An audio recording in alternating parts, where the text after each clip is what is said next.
ओडिशा सरकारी आउटसोर्सिंग कर्मचारी संघ पक्षर विक्षोभ प्रदर्शन कंधमाल जिला फुलबाणी में 3 दफा दाबी नहीं जिलापाल कार्यालय सम्मुखें विक्षोभ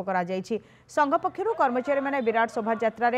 मादिकुंदा छकरू बाहरी सहर परिक्रमा करते जिलापाल कार्यालय पर्यंत जाई सेठारे किछि समय विक्षोभ प्रदर्शन करते सहित संघ पक्षर मुख्यमंत्री उद्देश्य कंधमाल एडीएम को दाबीपत्र प्रदान करपटे कंधमाल एडीएम कहते दाबीपत्र सरकार निकट को पठाइबु सरकार जहां निष्पत्ति नेबे।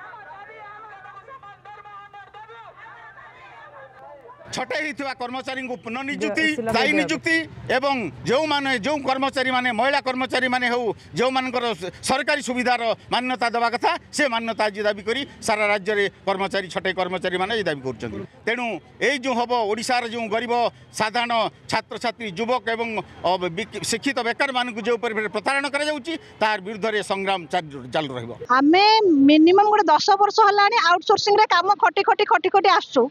एते कम दरमारे गोटे परिवार पोषवाटा केते कष्ट